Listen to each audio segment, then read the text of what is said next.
We are live, All according to right. YouTube.com. Welcome to episode 21 of the VT Roundtable. What's up, Sam? How you doing, man? How are you, sir? I am jacked up for some Vikings football. Big clutch victory for the squad tonight. We're pumped up here at Vikings territory. We're so excited to finally be talking football. We're going to get some of the other guys that trickle in, bunch of slackers out watching the game with all their friends at the bar and partying probably. And Sam and I are here working, so they're going to be trickling in as we go tonight. But really, tonight we're just going to be recapping the game, talking about some of the takeaways from tonight, who did well, who did poorly. We focused on some various position groups throughout the game, so we're going to kind of update on some of those position groups we think we should be watching.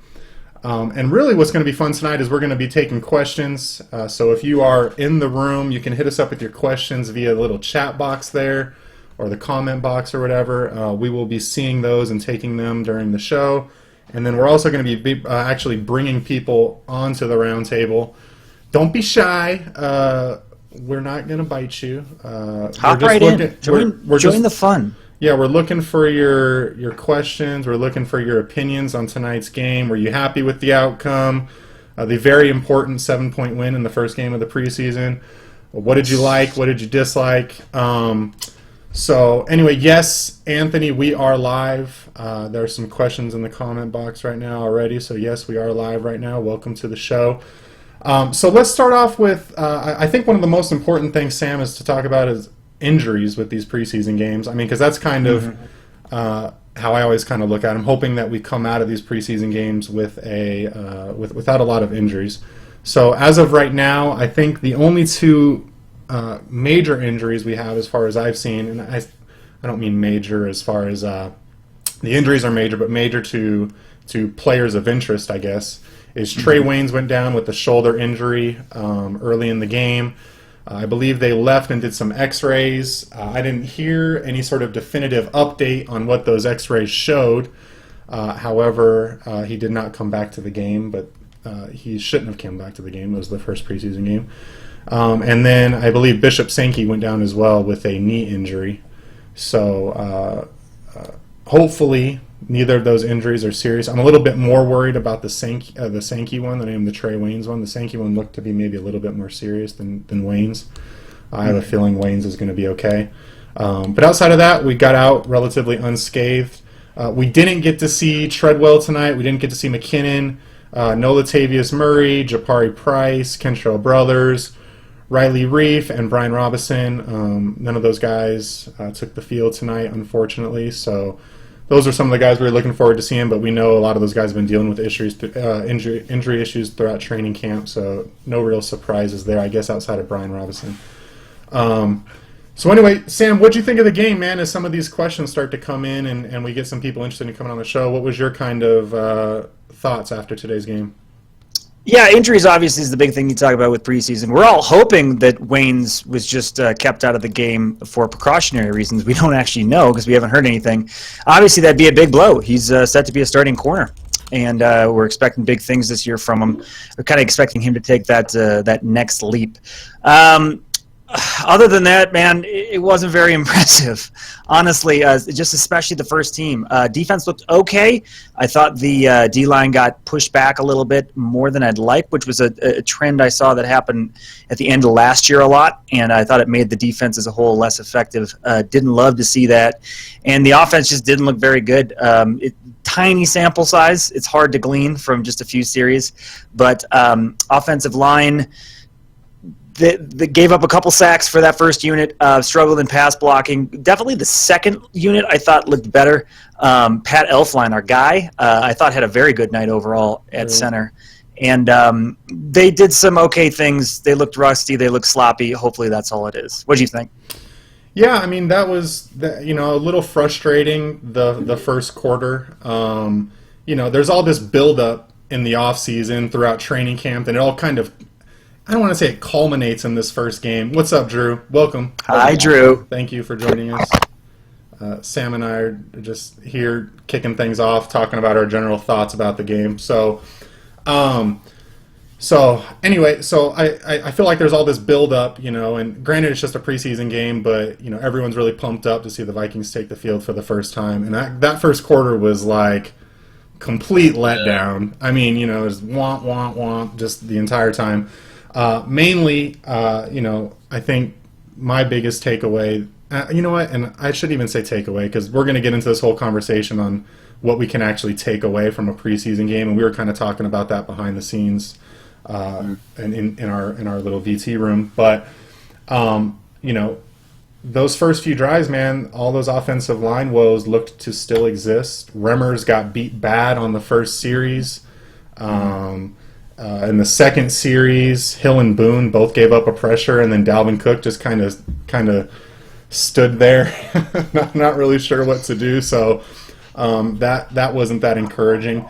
So, yeah, obviously the offense left a lot to be desired. I thought Bradford looked a little sketchy at times. I thought the play calling was still very conservative. Hard to know whether or not, what we saw is a result of the play calling or a result of just not having time to throw the ball. But either way, lots of short passes, lots of throws behind the sticks, things we've seen in the past. But then in the defense, I thought, I got kind of beat up on Twitter because I said I thought the defense looked good. I think I may have missed a drive or something because, Sam, as you know, Game Pass was kind of sketchy tonight. Like, it kept going in and out. I kept having to refresh the page. If I may, I will say that I think the run defense was not great, but the pass rush and the pass defense, I think, was kind of what we expected. So that's probably what people are alluding to, but I think the pass rush and the secondary was just fine. Absolutely. It was that nagging run defense that's just not as good as you expect it to be, and it's annoying because you're like, it should be better than this. They're giving up the 5, 7, 9-yard runs that they just shouldn't be. Right. So, I mean, outside of the run defense, I thought the defense looked pretty well. Like you guys said, I thought the defensive line looked great. I know we have really high expectations for that unit, and I think they showed why tonight. And then, in the second half, I mean, really what I was kind of watching the second half was the performance of the quarterbacks. I thought both of them performed well at times. I thought they were both a little up and down. I know we were kind of poking fun at each other, Sam, about Heineke's performance, and then he'd have a great throw or a great escape from the pocket or something like that. Something that made you believe in him, and then he'd kind of make a bad throw, or then he had that kind of silly pick that he threw later in the game. Yeah, so erratic is what I'd call it. Yeah, outside of that, erratic play. I thought it was kind of. I kind of thought the game left something to be desired. Obviously, first preseason game, there's a lot of kinks to work out. The guys are still getting into the thick of things still, but I don't know. Maybe next week will be better. So sure. Go ahead, Sam. In the few series he played, what did you guys think of Anthony Barr tonight? Go ahead, Drew. I'm kind of trying to catch up on some of the questions. So if you guys want to talk for a second, I'm not. Go ahead, Sam. You were going to say something on Anthony Barr. I was wondering what you thought of him tonight. Okay, I'll just have you jump in after this. But I thought we saw the old Anthony Barr, the guy we thought he was developing into. Granted, very small sample size, but he was all over the place, rushing the passer more. I thought it seemed like they had him blitzing and rushing the passer more than he was last year, and just making plays. The Anthony Barr, we know the Anthony Barr that the Vikings need if this is going to be a top-flight defense. So I thought that was encouraging in the little bit that we did see of Barr and the starters. Yeah, I mean, I agree. I think Barr is starting to find himself again. I think Eric Hendricks made a couple plays too, but I guess the one thing I was watching for in the first team defense for me was that weak linebacker spot. Between Edmund Robinson, Emmanuel Lemur, and Ben Gideon. It looked like Edmund Robinson got the start technically, but I saw Lemur get in there and rotate in, and I think Gideon did too for maybe a series. But it looks like there's not really a favorite there still, which is kind of, I kind of wanted somebody to step up and really grab that role. But it looks like between Robinson and Lemur, those two guys are just kind of rotating in. And the Vikings coaching staff here looks like they're just kind of waiting for someone to really step up and make some plays, which I think Robinson did a little bit tonight. Lemur made one play in coverage, but it's still pretty much a toss-up at this point to me. Yeah, I thought Robinson looked better in run defense, and Lemur kind of excelled in pass defense. So I didn't walk away like you, Drew, from this game. with any clarity on that position battle, unfortunately. So one of the guys in the chat is saying Heineke was terrible. Did either of you guys come away from this game with that impression? I did. I got that impression. Really? Heineke was flustered. I think that first drive he led, when they scored, it was a 13-play drive. It was a lot of the short yardage plays. It was a solid drive led by it was a solid quarterback play on the drive. But outside of that, he was very unimpressive. That interception was brutal, by the way. When you're right near the sideline like that, and there's nothing there to throw to, that's when you throw the football away. He didn't look like 2015 Taylor Heineke against Tennessee. I'm hoping to see better right now, and especially with the way Keenum played right now. There's a sizable gap between QB2 and QB3, in my opinion. See, I didn't come away with that impression. I didn't feel like Keenum really did anything to secure his spot, and I don't feel like Heineke, outside of the interception, did anything to really lose it. I kind of still see it as a toss-up between those two. I think you made a good point, Sam, in kind of when we were chatting about Heineke, basically saying you feel like he'd come out for half a game, guns blazing, and show everybody what all this talent he has, and then he would go on to the second half to lose the game and then lose the subsequent next 5 games, just because he's kind of that what's the word I'm looking for? What do they always use to describe Favre? Gunslinger. Yeah, there you go. Gunslinger. Kind of just not real reliable, real consistent. He knows how to throw that bullet in there into triple coverage, kind of daring the defense to try and do something about it. But I thought the difference between the quarterbacks was honestly Keenum had that one nice drive, and that kind of set him apart. And otherwise, he was up and down. Heineke was just erratic. I like his poise. I think he has the look of a gamer. Ben Lieber was pointing out on the broadcast, he's fine with turning his back to the defense, stuff that young quarterbacks are often hesitant to do. And he makes some plays with his feet and with his arm that make you say, well, this could be an NFL quarterback. And then he throws a terrible, terrible interception or does something like that. And it's just a shame. Last year, had he not kicked the door, we may not have Sam Bradford on this team. So it's a shame for Taylor Heineke that he didn't get to seize that opportunity last year. Could have been going a lot differently for him. Who knows? Maybe it still would be Sam Bradford. Maybe he wouldn't have seized the job. So I think it's still a toss-up. It'll be interesting to see next game if Zimmer and company goes with Heineke as number 2 and Keenum as number 3, just to see them with different personnel around them. I have a feeling they might. I mean, that wouldn't surprise me at all. So a couple questions. Someone asked about Trey Waynes, and if you're just joining, welcome to episode 21, the VT Roundtable. We're live recapping the Vikings' huge victory against the Buffalo Bills, 17-10, first preseason game of 2017. So someone asked about Trey Waynes. Obviously, Trey Waynes went down early in the game with a shoulder injury. Drew, have you seen any updates on Trey Waynes' injury? I haven't seen anything. Maybe one of you guys can hop on Twitter and see if there's any updates from a presser or anything like that coming out in the next few minutes. I haven't seen anything. We heard initially that he was throwing up from either the pain or had a concussion, one of the two. It sounds like it was a shoulder injury, so it must be the pain. But then they said he was out for the game, so I'm not optimistic about it for sure, because if a guy's in that much pain, I would assume it's something pretty serious. But that's all the extent I know, and I can't imagine we'll get an update or a serious timetable anytime soon here. So another question we got coming through was from Jared Mills in the chat.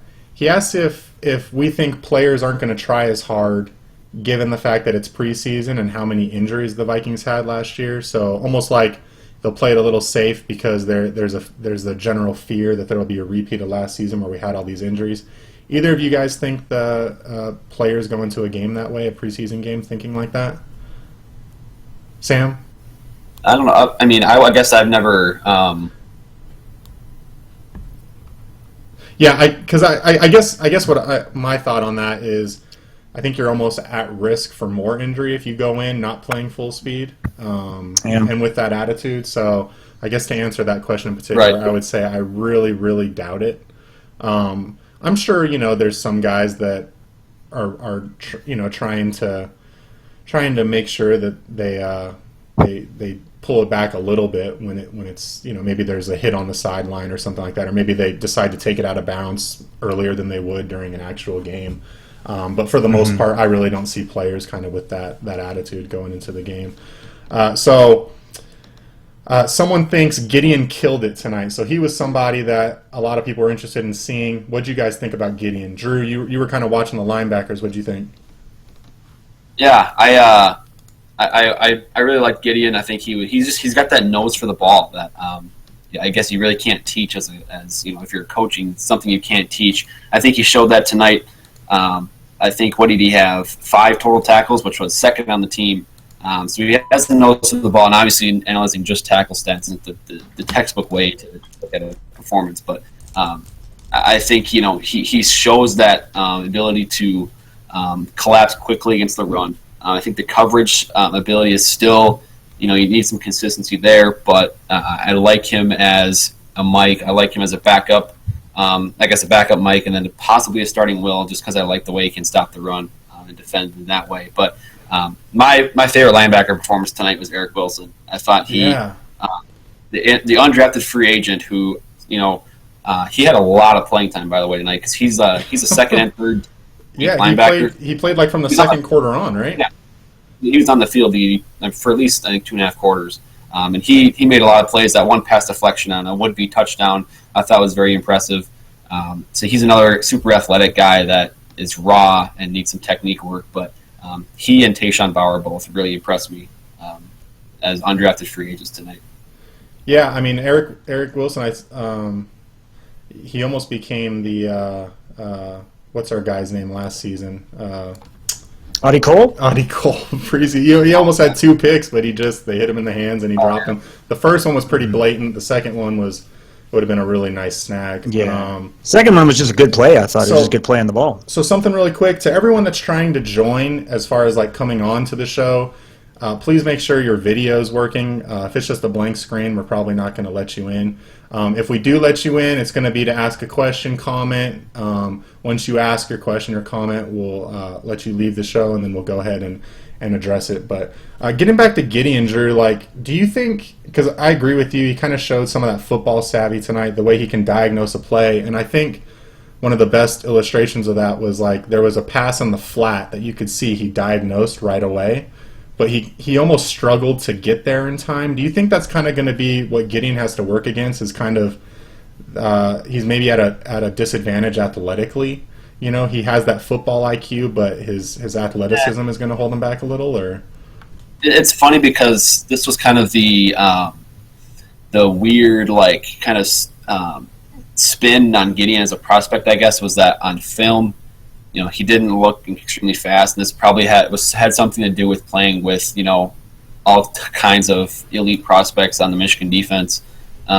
And then, when he was tested in his numbers and, the statistics and all of that stuff, it was pretty impressive, and it was a lot faster, a lot quicker, more athletic than what he showed at Michigan. So, that's one thing I've been looking at. It seems like the numbers are kind of showing to be more true than the slower film. So, I don't think that will be a huge moving forward. But I think he's at the very least a great backup for Eric Kendricks at middle linebacker. Okay. So, all right, guys. So, what are your biggest takeaways from the game tonight? I'll start with you, Sam. Maybe 2-3 things you kind of leave the game, kind of. Yeah, we touched on it earlier. Obviously, my eyes are always on the Ham on the offensive line, not C.J. Ham, the Ham up front. Who had a touchdown tonight, C.J. Ham? C.J. Ham did have a touchdown, largely due, in part, to the Hogs on the offensive line. The second team Ham, or the third team Ham? The second team Ham. You had Elfline, first of all, you had a pancake block on that drive. Very nice push on that touchdown. T.J. Clemmings actually threw a good block. A lot of us have talked about his natural position is probably guard, and he sort of got thrown into tackle last year. Now the team is playing him at guard. God willing, they'll have the depth to keep him there and not have to throw him to tackle again. So we joke about Clemmings a lot. Drew had a very poignant tweet pointing out perhaps the worst block that an NFL player has thrown in the last 3 or 4 years tonight. That was a great block. There was just no one there. It was an Yes, excellent had there been block. someone on the ground, it would have been got beautiful. murdered. Yeah. So offensive line was okay tonight. Obviously, we want to see improvement. The big offseason signing wasn't there. We saw Mike Remmers. He did have one horrific pass block play, but other than that, he looked okay, and we're still waiting on Riley Reif. The only other thing I took away was the depth of the defensive line. This is something I've been thinking about throughout preseason. We're looking at third quarter, and we have Jaleel Johnson, Will Sutton, Cantrell Brothers, and the defensive end, your guy, Drew, the undrafted free agent, Bowers. And I'm like, that's a pretty good, essentially, third-string defensive line. When you got guys like Will Sutton, who was a rotational player, started for the Bears for some point. Jaleel Johnson, your fourth-round draft pick, who had a sack. That unit has no excuse to not be elite with the talent and depth they have. So I'm excited about that. So you came away from this thinking the first-team offensive line performed okay. That was your takeaway, Sam? First team was below average, I thought, and backups were slightly above average, so aggregate grade okay. See? Yeah. I mean, what do you think? What are we going to do, man, if these offensive line problems exist like they did in this first quarter again? If we got to watch a season of this again? I mean, obviously Riley Reif was out tonight. A lot of people were excited to see how Rashad Hill performed. I don't really feel one way or another about it. He allowed a sack on that second drive, but so did Boone next to him, and so did Dalvin Cook. I mean, so it's hard to, I guess, pinpoint one negative performance amongst the starting unit, but they all, I think, as a group, just performed really poorly. Yeah, here's the one thing about last year. Before all the injuries, it wasn't that bad. The offensive line, I thought, was average before those injuries, just a couple games, the first two games, Green Bay and Tennessee. And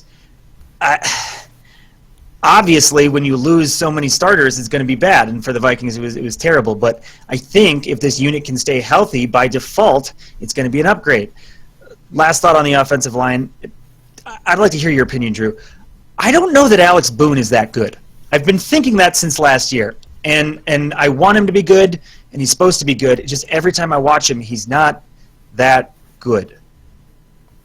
Go ahead, Drew. What do you guys think? Because I have an opinion on that, but I have to be honest that my internet lagged out a little bit there. So who did you say? Alex Boone.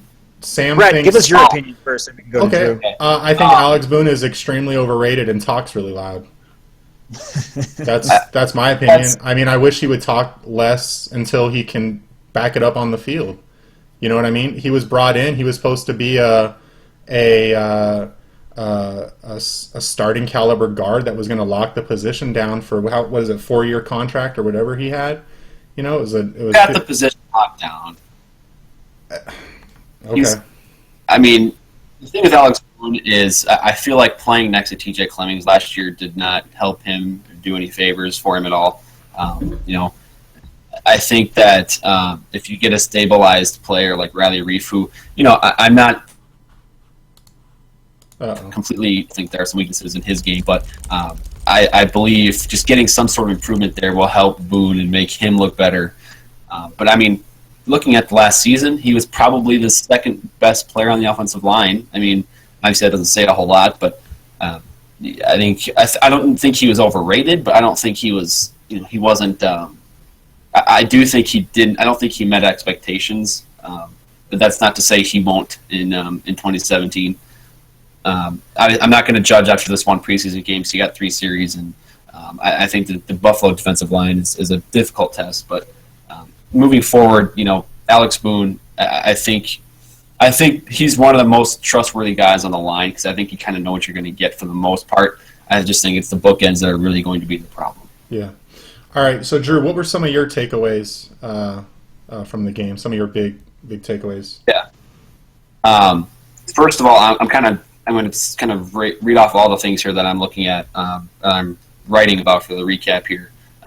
First of all, we've talked about a couple of these. Tayshaun Bauer and Eric Wilson really showing out today as undrafted guys, getting big time as second and third team players, and they made a bunch of plays. I was a big fan of Bauer as a possible Mr. Mankato dark horse candidate prior to training camp. and he's definitely showing that so far. The starting offense sputtering a little bit. I think they had 1 first down in 3 series, so definitely not a good look there. But I will add that Dalvin Cook, I think he gained a lot more yards on some of those runs than Jerick McKinnon or Matt Asiata would have last year. And then as a pass catcher, he looked natural. He looked fluid. It was easy for him to catch the ball, turn, and run. Whereas with some other guys, it kind of looks like it's a bit extra work and a little bit awkward for them to do that. I may or may not be talking about Adrian Peterson when I say that. And then the QB2 race as well, with Keenum taking the big step forward. It looks like it's pretty much Bradford, Keenum, Heineke. It doesn't look like there's it's too close there. And then I'll add that at the receiver spot, I think Frickty trying to catch that back shoulder fade with his chest was not good.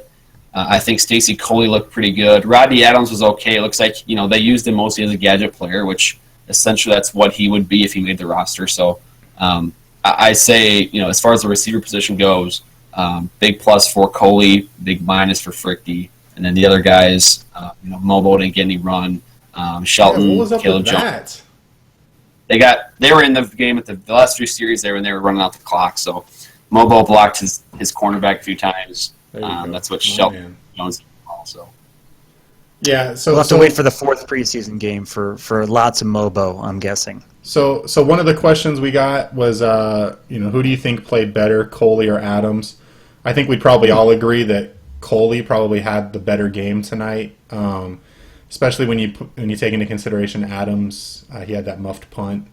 Kind of, you can put some of it on him. He probably should have called a fair catch. Elijah Lee also kind of pushed the defender into him as he was trying to make the catch or immediately after. So, but still, that was kind of a knock against him tonight. I think Coley looked really good. I mean, he showed some of what you guys have been talking about at training camp. He's just a... Huh? Stephon Diggs 2.0. Right. That's a bold comparison. Right, that ability to catch the ball in the open field and make a play after the catch.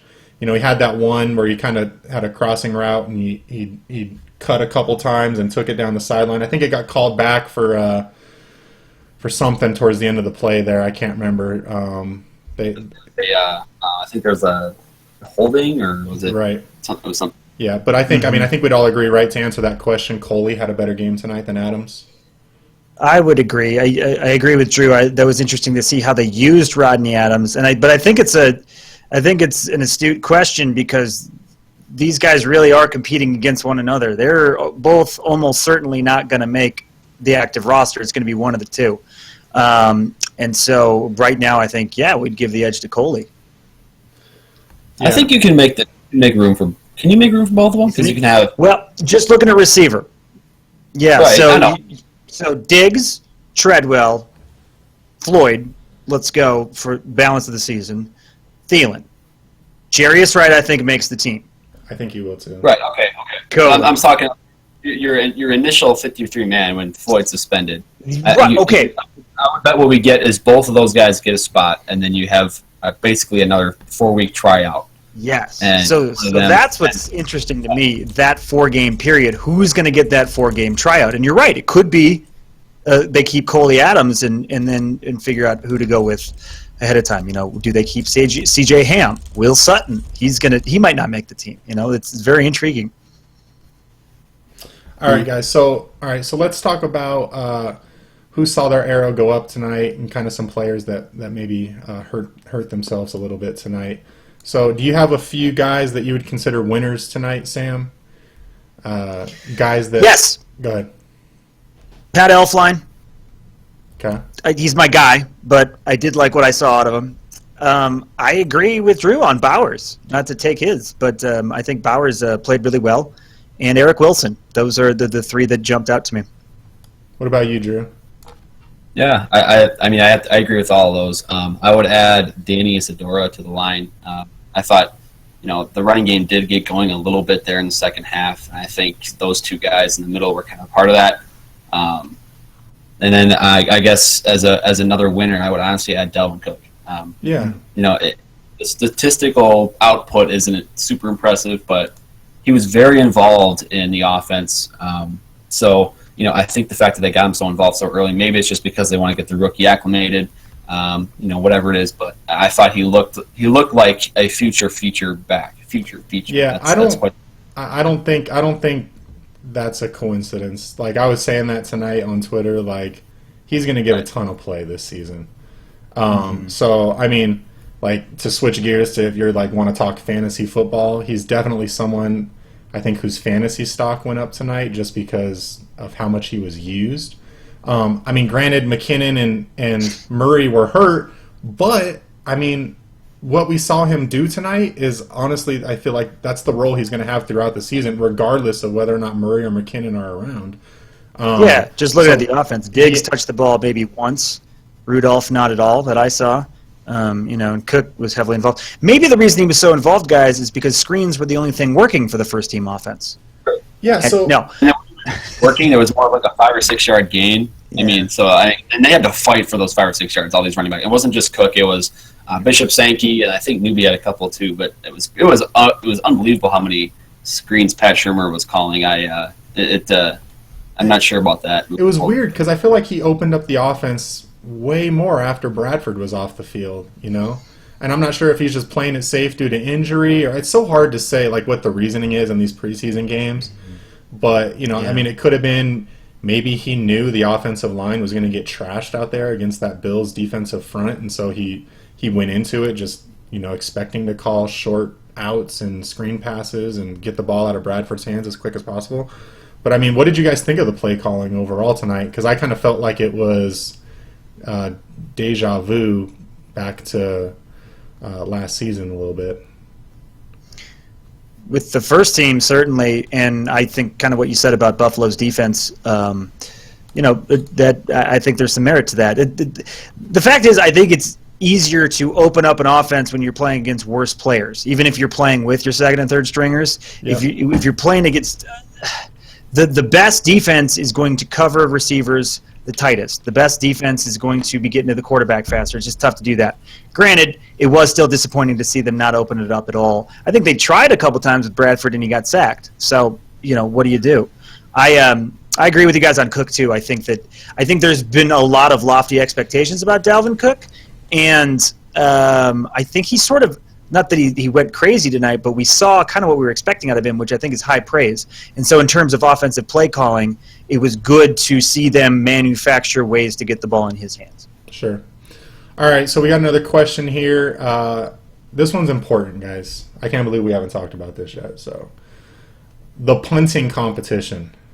Where are we at after tonight on this epic punting competition we got going on right now?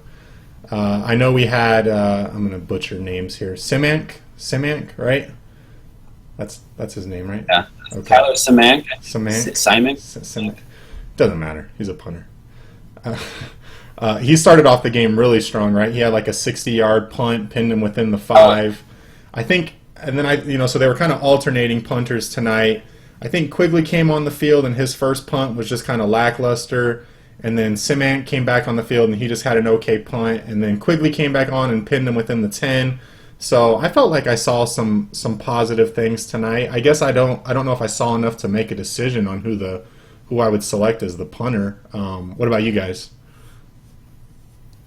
I've been Team Simank about camp throughout preseason to this point, and I think it's just one of those things where I kind of trust the coaching staff, Mike Prefer, to coach up a guy with a giant leg, a guy that can boot the ball 50, 60 yards, than a guy that he doesn't have that distance with his punts, and you kind of have a lower ceiling there. So I think Simank, that 6-yard punt was marvelous, and it landed I think at the 5 or 6 yard line and just stopped there. Yeah, nicely. So get him to that with some consistency. There's no contest in this punting competition. Was there a situation where he was forced to punt short, where he couldn't just let it boom? You don't have to go look, but just off the top of your head, can you guys remember? No. You're talking about Simank? Or you're talking about Simank, because that's what you were kind of talking about. He's got this big leg, but he's going to have to be coached on how to pull back from it a little bit. Right.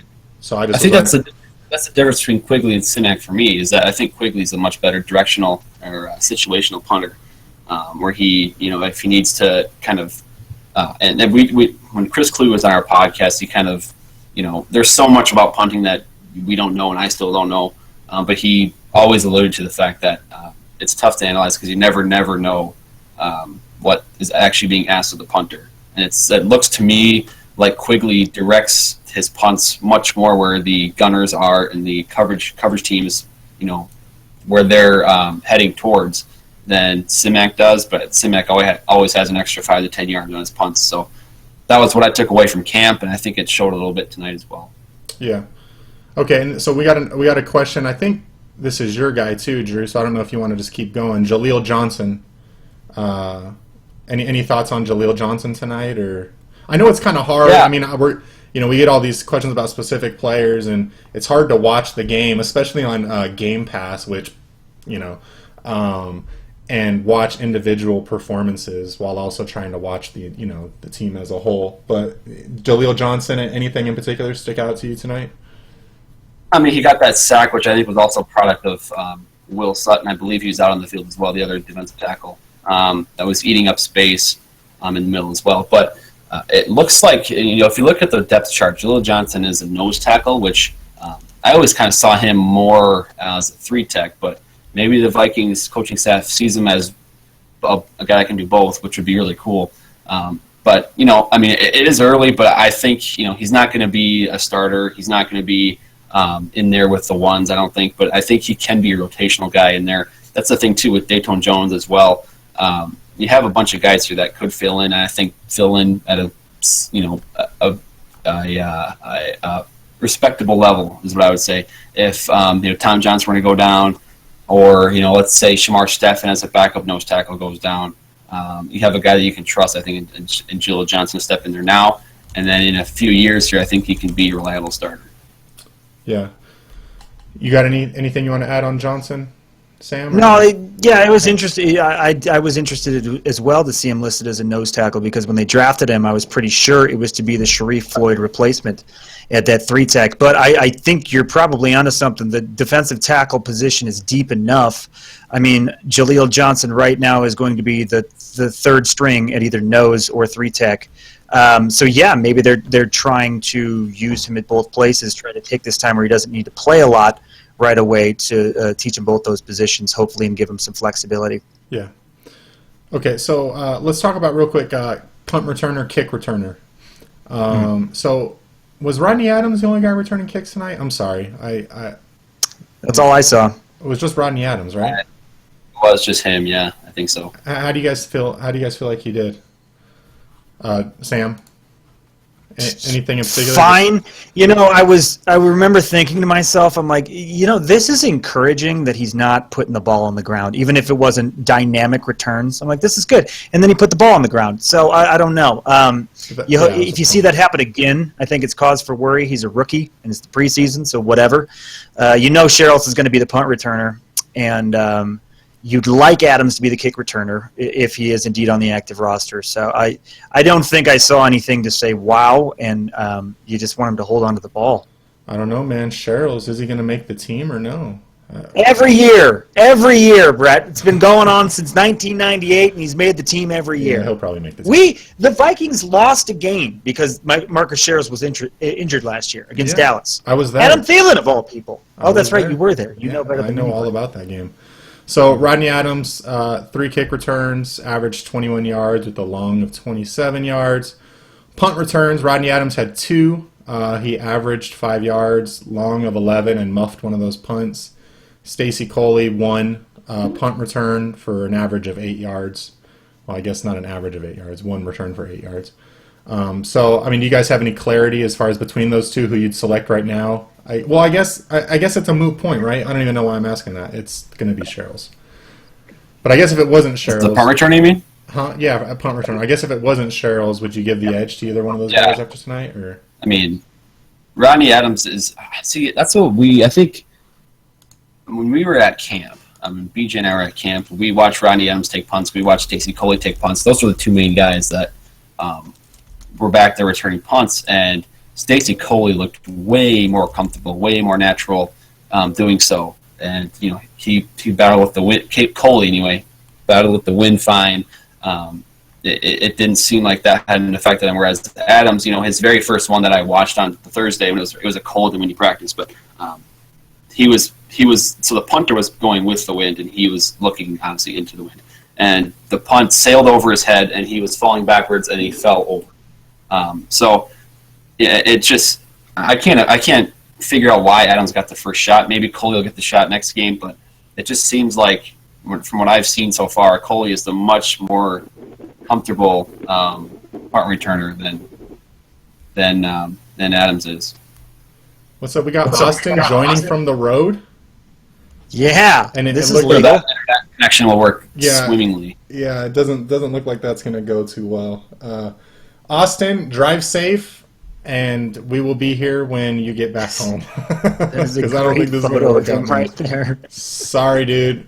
Did you let him in, Brett? I didn't let him in. He is allowed access because he he gets in naturally. Because I'm trying to let this knocker in, but it's not working right now. It's someone without video, but I wanted to see if we get their audio anyway. But it's not working, so I don't know if you can try to let them in. I could, but it would show up on the screen. Well, it's not working I keep hitting let in, and it's not working. Anyhow, sorry, bro. I'm not sure what's going on with that. So we had a question about Clemmings, right? So I know we kind of poked fun at Clemmings. He had that one play where he dove 10 yards up the field and blocked a ghost. But outside of that, how do you guys think he did? Like we were saying earlier, there's been this talk about him not being at his natural position, and he's been moved to all these different spots as a result of these injuries, and now he's at left guard. Do you feel like he performed well tonight, all things considered? Or go ahead, Sam. Drew, on his video of Clemmings falling forward, currently has 101 retweets and 142 likes. So the fans are digging it, and I think clearly Drew is our authority on TJ Clemmings for this evening. So Drew, please take it away. I see. It was funny because I think Paul Allen had just said on the broadcast, TJ Clemmings now in at left guard after I think he was just playing tackle before that. So they moved him over, and so I was specifically watching him on that play, and then I see the snap, and I see Clemmings just fall over like a drunk guy at the bar, So I had to take a video of it. I rewound the TV, snapped it. I mean, it was pretty simple stuff as far as getting 100-something retweets. But the thing with TJ Clemmings is, and I'm definitely kind of pushing the narrative of him just being like a joke and stuff, but let's be real about the situation he's been in since he was a pro. First of all, I think when he showed up at Pittsburgh, he was a defensive player. I believe he's a defensive end. And then they transitioned him to tackle 1 year. For, I believe, a season, maybe 2 seasons. Yeah, was it just one season? Tackle, it was just one. one. You're right. Yep. And then all of a sudden, he's drafted in 2015. By the way, he was seen as a steal in the 4th round. Because he had so many, athletic measurables and that kind of raw potential that, we kind of talk about with Daniel Hunter, and the way he's kind of risen. So that's kind of what people saw in TJ Clemmings on the offensive side. So he's brought in as supposed to be the backup to Phil Loadholt for a whole season in 2015. Loadholt tears his Achilles. Clemmings is thrust in there as a guy who's in his 3rd season as an offensive lineman, and he's supposed to be playing, on a playoff team for an entire season. And then, so he plays, he's not great, obviously. He makes mistakes. And now in 2016, comes in as a backup again. Andre Smith gets hurt. He's thrust into action again. And then Matt Khalil also gets hurt, and then he's moved over to the left side where he's never played before. And he plays the whole season there, and obviously things don't work out. So we need to take it easy on Clemmings because no offensive lineman should have to be in the situations that he has been in. So that's what I'll say about him. It's a long soliloquy for me. I'm defending TJ Clemmings here, even though my video on Twitter suggests that I do not. Yeah, it sounds like you're ready to write the TJ Clemmings biography, man. It's just, yeah. And there's a lot of brutal comments toward that guy on the internet, and I think we need to keep that in perspective. But I mean, okay, so Sam, did you kind of see anything from him tonight outside of that play? Because I feel like a lot of the feedback I was seeing was that people were kind of happy with the way he was performing at guard outside of, he did have a holding call and he did have that that play that Drew put him on blast on Twitter for. But outside of that, I mean, I felt like he performed pretty well tonight.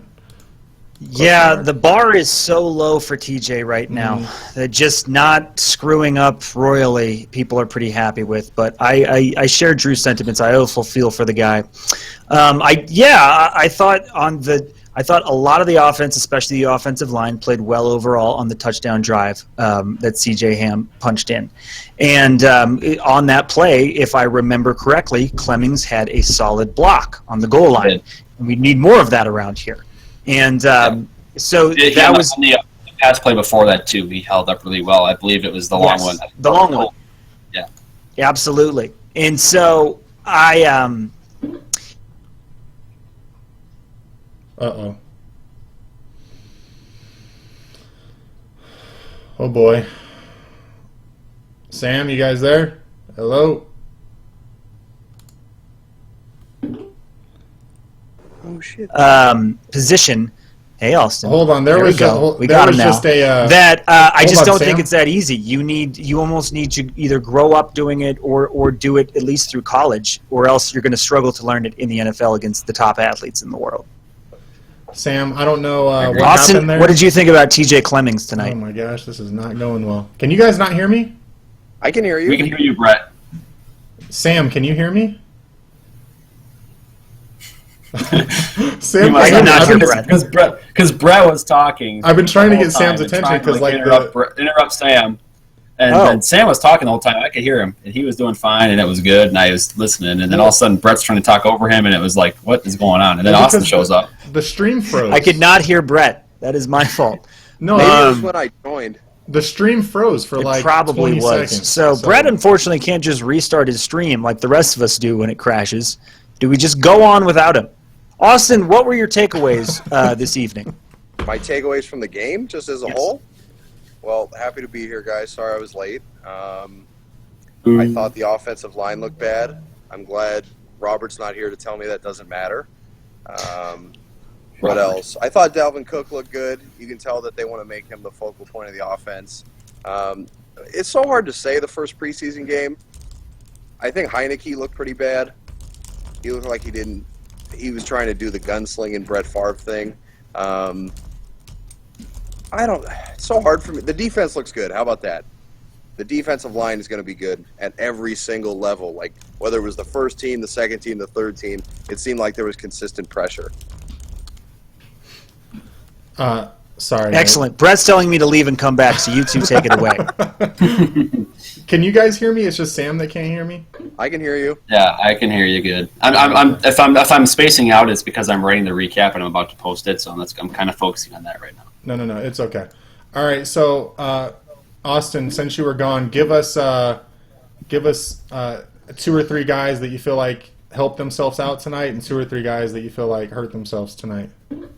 3 guys that helped themselves. I think Stacy Coley kind of showed out. He had a couple nice catches. I know Michael Floyd had that block in the back.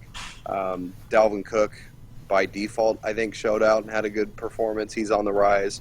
And then another guy who I think played well was Tashawn Bauer, the LSU defensive end. I thought he was generating pressure pretty consistently, had some good push in the pocket. 3 guys that did not help themselves.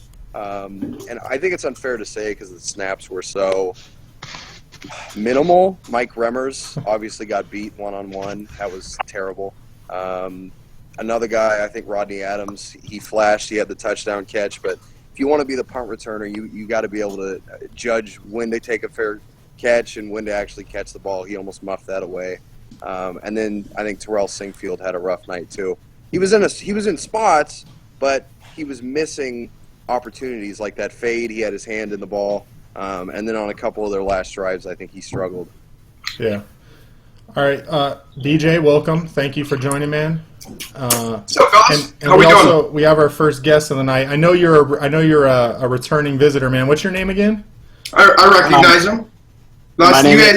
You had the Vikings hat on with the jersey, right? With the signature on him. Yeah, the Santa cap. Yep. That's what's up. All right, yeah, I remember you. Welcome back, dude. Yep. So what's your name? Thanks. My name is Eric G. Oh, that's right. Okay, I've seen you in the chat, man. All All right, hit us with a question or enlighten us on your takeaways from today's game. I just want to make a brief statement. Love the podcast. Love listening. Thanks, Vikings man. territory. Listen to it all the time. Every podcast that comes out, all the stuff that you guys put out. I appreciate it. I brought my lucky Teddy. That's right. Yes. I'm Team always Teddy? repping Teddy. Can't wait till he gets back. But quick statement about tonight's game. I was impressed with some of the rookies. It's just a sample size. I know that. Dalvin looks quick. He's got that acceleration. We just got to block for him. O-line's big this year. I want to see our guys step up and maul. We got to get that running game going. Also, coaching. Last year we kind of broke down with Norv Turner dipping out on us. That was not good. I just hope Zim's healthy, finishes the season, and brings us where we want to go. All right. Cool, man. Thanks, Eric. We appreciate it. Well said. Thank you. Thanks, man. brother. All right. So that was something that kind of what do you guys think about? I have two questions regarding coaching because he kind of brought up coaching. We already kind of talked about Pat Shurmur and the conservative play calling when the ones were in. First question, does anyone know if George Edwards was calling the defensive plays tonight? Couldn't tell. No one knows? My guess would be maybe he took over when the first team defense went out, but That's complete speculation, though, right? That's not based on... speculation, yeah. So, I didn't see anything. I felt like that would be something that would come up on Twitter like immediately. You know, like that seems like pertinent news to me. He may not have been calling them. Did you guys really notice any sort of difference in any of the defensive play calling? I mean, it kind of looked like Zim's patented defense to me. Yeah. Good defense. Yeah. So, and then the second thing regarding coaching, Eric kind of brought it up. Did you see Zimmer and see his eyes and still wonder, like, he still looks like there might be something there? And I don't know. There were just a couple shots of him on the sideline that I saw, and I was like, I don't know that this thing with Zimmer's eye is over because it still looked a little.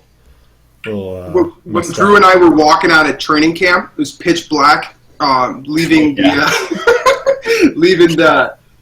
Blake's Lee, and I saw Zimmer in the cart, and I knew he couldn't see me. So I was like, "Hey Zim, thanks for another great show, man. Been a blast. Looking forward to the team this year." And he just goes, "No clue, zero idea who I mean, I could have been Everson Griffin for all he knew. Not a clue." So no, he would have known if you were Everson Griffin, man. Yeah, you didn't have a list. you know that. Yeah, I don't know. I'm still a little worried about Zimmer. No. The thing with his eye is definitely not over. My understanding is that's not something that's just done. They're hoping he's done with surgeries. Yeah. But in terms of healing, I think he's going to have to adjust to a different, basically some blockage in his vision, most likely for the rest of his life. But yeah. When I asked if it was over, I didn't mean like, is it 100% healed? I just meant like, is this going to be another major issue this season where he's missing time due to maybe having to get another eye surgery or something probably like that? Yeah, I could see it.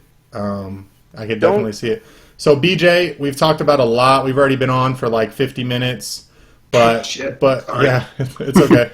but real quick, give us your takeaways from tonight's game. We're always interested in hearing your take on this stuff. So, okay, that's my major takeaway, and I don't think people are going to like this, but it's the first preseason game. They play preseason football for a reason, start airing out the kinks, so that they don't have to iron this stuff out week one against the New Orleans Saints. So everything negative that we saw tonight, Zimmer's going to hound them. I guarantee that your boy Mike Remmers is going to be running laps. This is the type of thing where I don't like seeing overreactions in general, simply because this is football, man. Things happen. It's a ridiculous sport. The thing with Wayne tonight getting hurt, like, that really sucks. But you can't predict a lot of this stuff. We try to talk about the stuff, but like Remmers, maybe he's just having an off night. Maybe he doesn't allow a sack the rest of the year. And I'm going to start calling people out. Be like, dude, you just said that we should get rid of him after one sack. One. It's like, get out of here. Stop. Like, you're not a Vikings fan. If you're a Vikings fan, you're true blue to your players, even if they're trash. That's what we do with TJ Clemmings for the last year. We loved him anyways. Okay, It so just bugs me. Speak for yourself, BJ. all right, so let me butt in here because we were kind of talking about this, and I think it's a good conversation to have, like the importance of preseason games, right? Obviously, if you're leaving the first few drives and you're saying the season's over, the offensive line is going to be trashed the entire season, and the season's ruined. Right. Obviously, that's an Get out. overreaction. Get out of my state for sure. Okay, Always. right. But so the point I was trying to make is, like, especially given the history of this offensive line and Fair, everything we've seen, it's not like it's in a vacuum. The performance, if it was in a vacuum, then I feel like I would feel a little less anxious about their performance tonight. But it's not, and we saw how That's they performed fair. last year. It was supposed to be a major focus of this offseason, and they came out tonight and they looked pretty awful the first couple drives. So I'm not mad at people that are upset about the offensive line performance from this game. However, I agree 100% with you guys that this is a preseason game. In any NFL game, there's a ton of variables that we don't know. And then in a preseason game, there's probably even more variables because you don't even know what the team's game planning, if they're game planning at all. Not to mention, like you mentioned, BJ, the Bills do have a great defensive front. I mean, I don't think that's necessarily a great excuse because the team is going to be forced to play great defensive fronts throughout the season. But so I guess my point is I understand your guys' point. It's a preseason game. Take it with a grain of salt. But I still think their performance tonight was concerning, and I think I think people are okay. I don't think it's wrong that people are concerned about it. I think they have a right to feel that way. I think that it's fair to be concerned, but there's a difference between being concerned and like just disrespectful, Sure. right? Like it's just okay. I'm all for being cynical, rude. I think those jokes are hilarious, but like I don't believe in the idea where you look at a small sample size and you say, all right, screw it.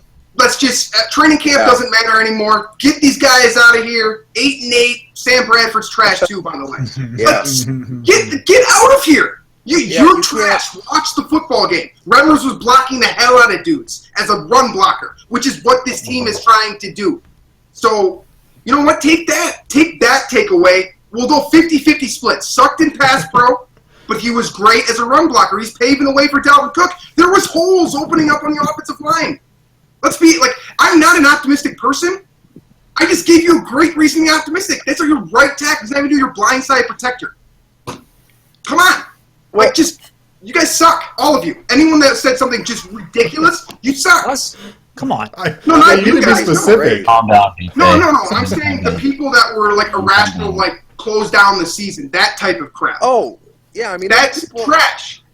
Yeah, there's people that are like, okay, automatically, let's move Rashad Hill to Rashad Hill to left tackle, play Reef at right tackle, forget Mike Remmers, we just paid him all this money, Sam Bradford's garbage. You can't go a week ago saying, wow, look at all these deep balls that he's throwing at the scrimmage, and then today being like, he's garbage, throwing it short of the sticks, LOL. It's so stupid.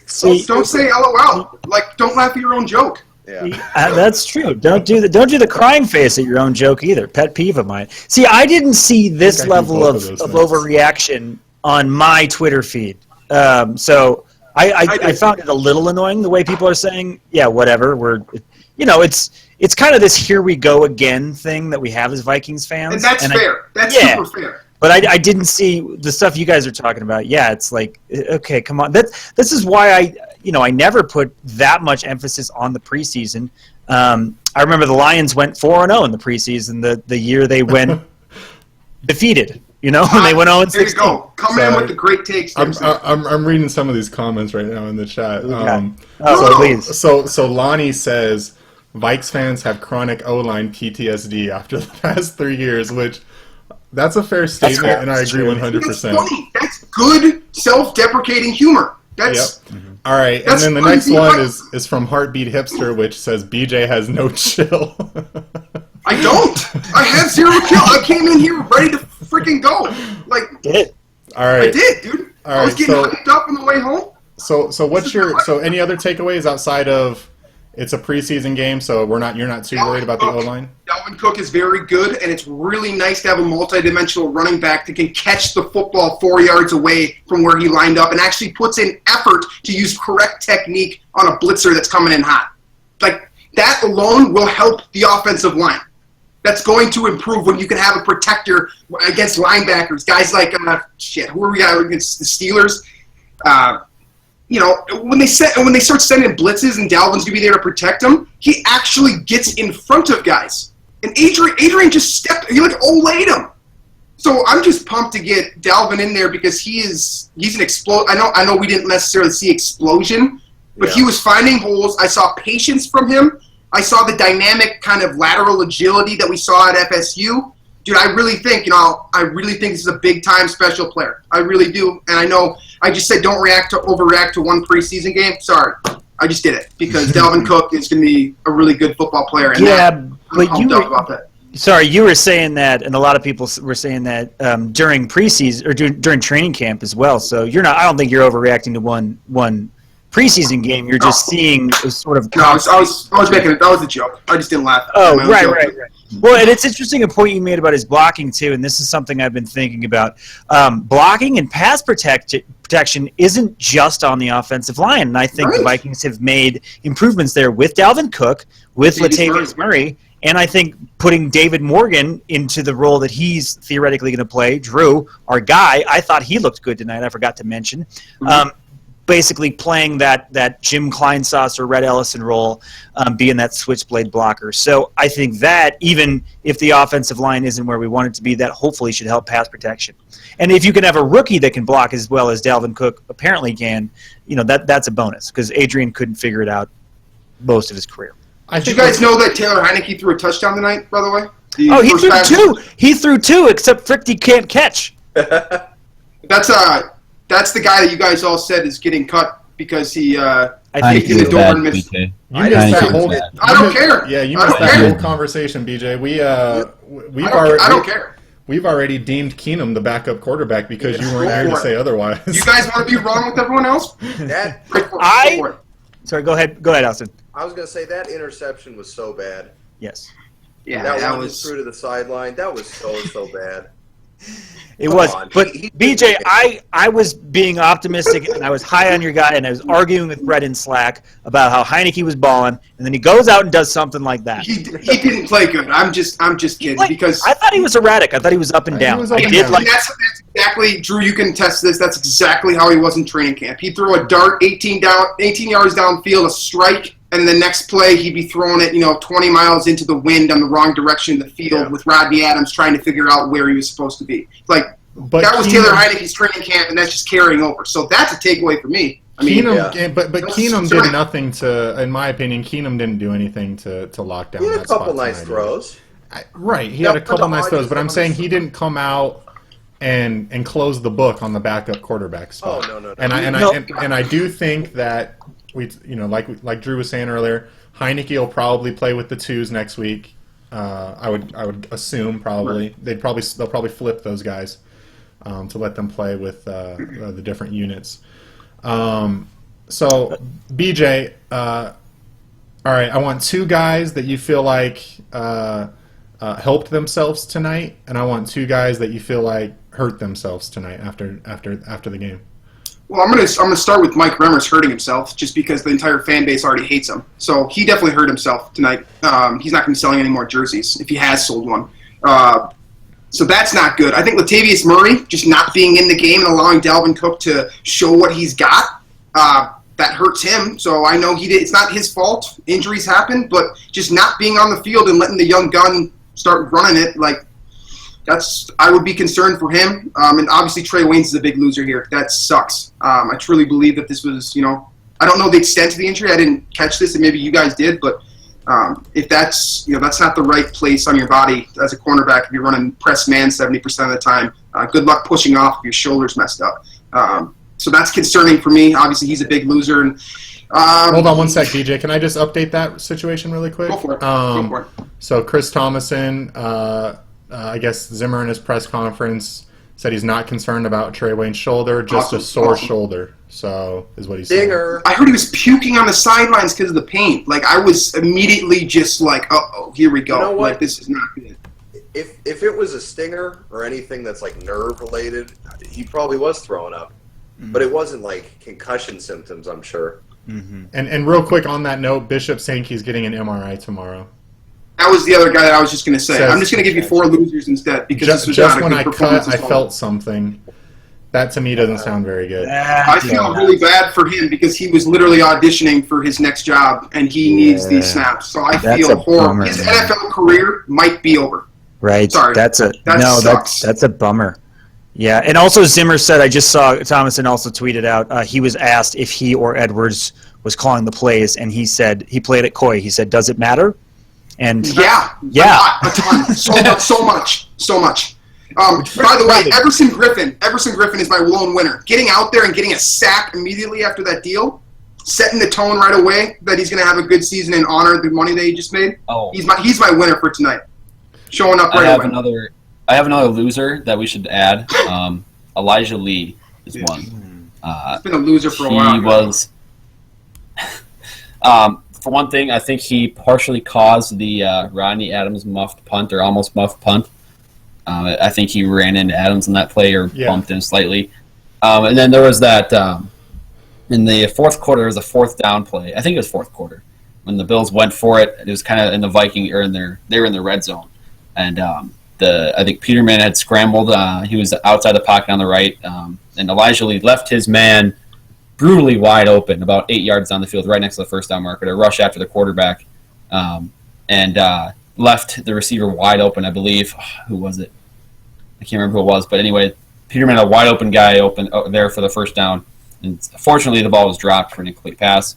That would have been on Lee if the Bills would have gotten that, and they likely would have scored a touchdown and tied the game. So How about J-Ron Curse? By the way, I get 2 winners, right? J-Ron Curse is my other winner. He looked significantly more cerebral out there, given that that's my favorite word, and I have to say it on every show. Cerebral. He knew what he was doing out there. Proud of him for that. So going back to Elijah Lee really quick, there was a question that I promised Anthony I'd get back to. He says, what do you think about the Vikes playing an undrafted free agent Eric Wilson over a draft pick Elijah Lee? Play the better player. I think They look good. yeah. Yeah, I mean, It's and we weird kind of talked because about that. Sorry, go He ahead. was immediately placed above Lee on the depth chart. So maybe it's a positional thing because I think Wilson's your strong guy, your backup for Barr, and then I think Lee is your weak linebacker spot. So maybe that's part of it, but I think Wilson's. I mean, right now he's showing out and he's the better player. So Yeah, and we were talking about before you got here, BJ, how long he played tonight. I mean, he was on the field all night tonight. It seemed like. Yeah. I'll be honest with you guys. I didn't even know who won the game.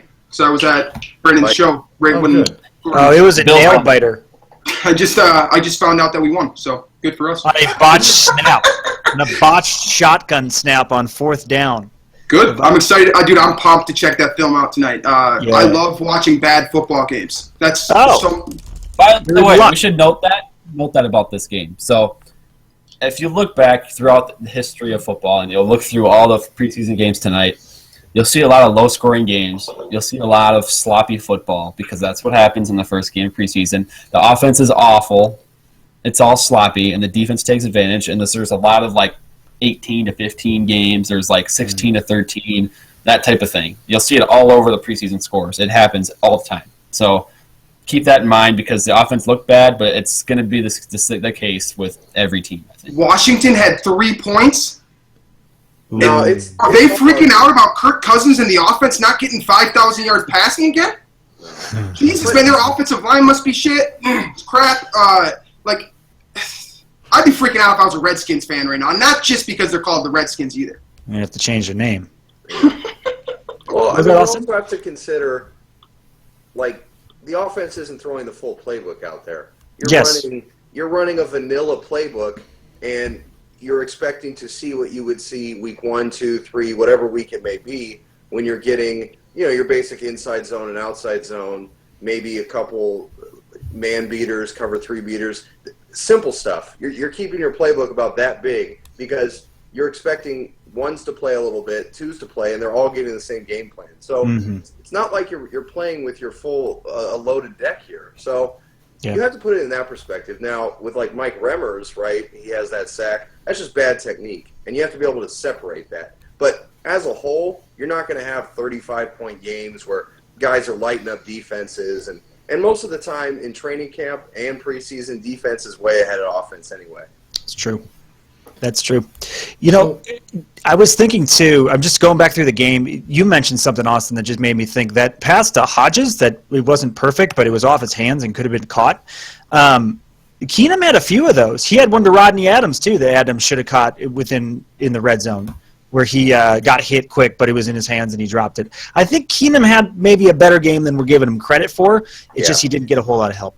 Keenum looked, I wouldn't say calm, but he wasn't as erratic as Heineke. And I think I said this way back when, in a backup quarterback, you want a guy who's going to be steady. You don't want a guy who's going to turn the ball over. And as much as I like Heineke's arm talent and the way he can make plays, like Keenum, I'm not going to say he's not going to throw interceptions, but maybe the bar is a little lower in terms of his propensity to do so. All right, so real quick, I'm going to interject.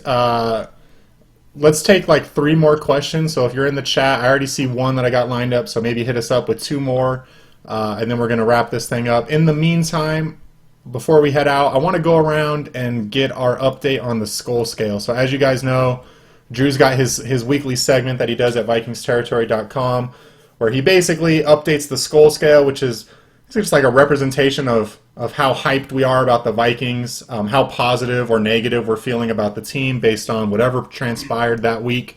So, Drew, what was your last SKOL scale ranking? 6.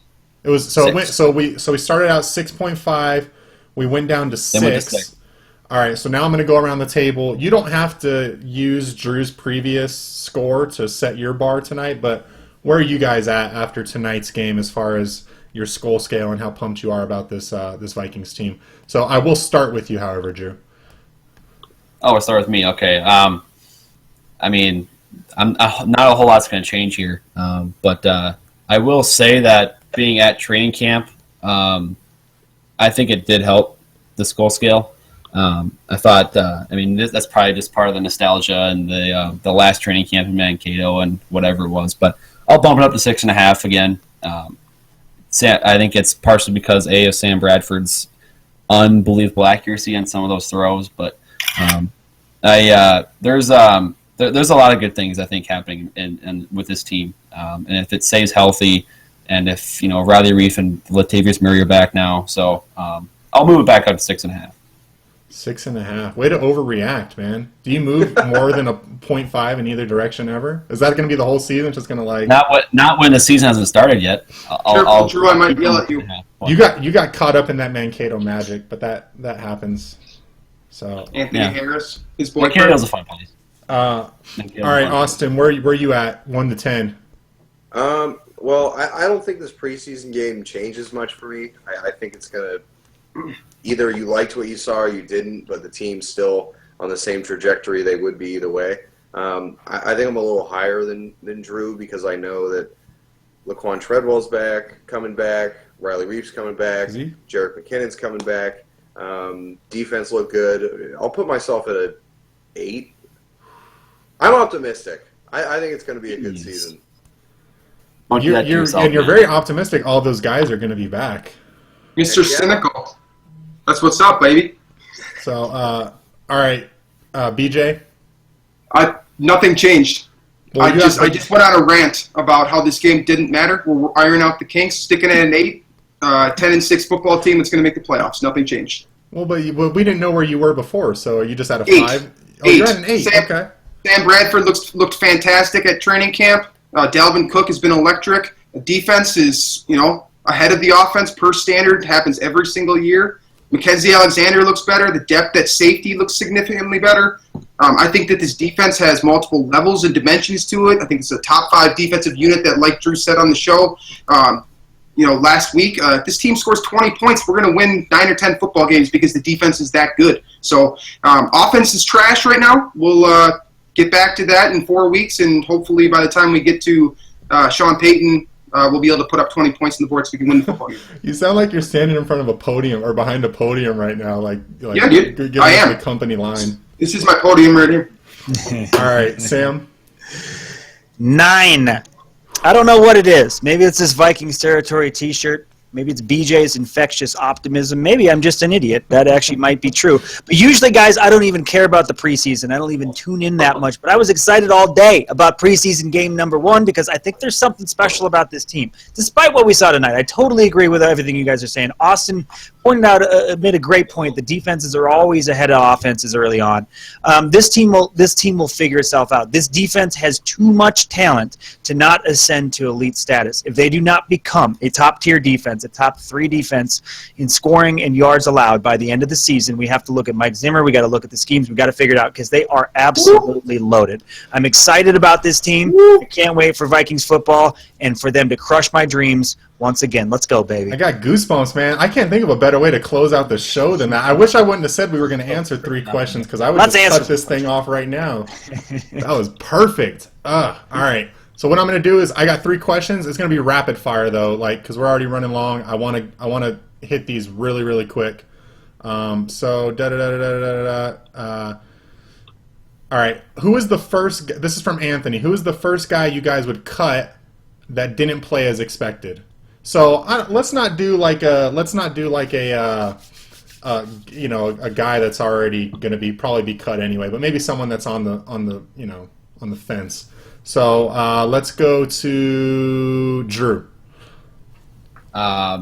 So he's saying a guy that played in the game but did not perform well. I think is that what he's saying? I guess who would be your first cut? But I feel like it's got to be something like maybe like a hot take cut. A hot take cut. Yeah. I was going to say Isaac Frickty, but that's a good one. I mean, is that? Yep. Yeah, someone on the bubble. Yeah, he's a fringe player. He was a guy that I know BJ had on the 53-man roster before training camp. So I think that's enough of a warm take for me. Okay. All right, from Lonnie, are we concerned about the run D yet? Bills, #1 rushing team last year in DVOA. They ran on everyone last year. That's a great point, but McCoy also didn't play tonight too, right? Mm-hmm. McCoy didn't play tonight, so... No, but who? What? Mike Tolbert? LaShawn McCoy. LaShawn McCoy? Yeah. Love Tolbert. That Tolbert was very good. Yeah, McCoy Mike didn't Tolbert play, ate LaShawn McCoy. So I guess the question is, Sam, are you concerned about the run D yet? Yeah, a little bit, just because we saw some of the things I think we went over earlier that we saw last season, especially the second half of last season. But that's a very good point by Lonnie, I believe it was, that they the Bills are so good. I mean, they were the #1 rush defense in some metric last year. So a little bit concerned, but again, I'm having faith they'll figure it out because that defensive front is just so darn talented. All right, last question. BJ, we kind of already talked about it, but we'll get your take on it. Thoughts on Coley tonight? Love Stacey Coley, man. Credit to Drew for comping him to Stephon Diggs. Precise route runner, knows the depths, very kind of quietly passionate about the game. I don't understand where that report came from, that he doesn't love football. I got every impression from him during training camp that the dude loves football, plans on being a huge winner. I think that, honestly, he's looking like a steal at this point. He can do so many things for this team. He could easily play gunner as well on special teams. He can catch punts way better than Rodney Adams can. I don't get what the hell is going on there. I'm very high on Stacey Coley. And honestly, when the Vikings drafted him, that was a guy that I watched one game of film on and I stopped watching because I wasn't impressed. But literally everything I've seen since then has just been fantastic. I think he's got the personality for it. I think he's got the grit for it. And I think he's got the skill set. Sweet. All right, guys, that's going to do it.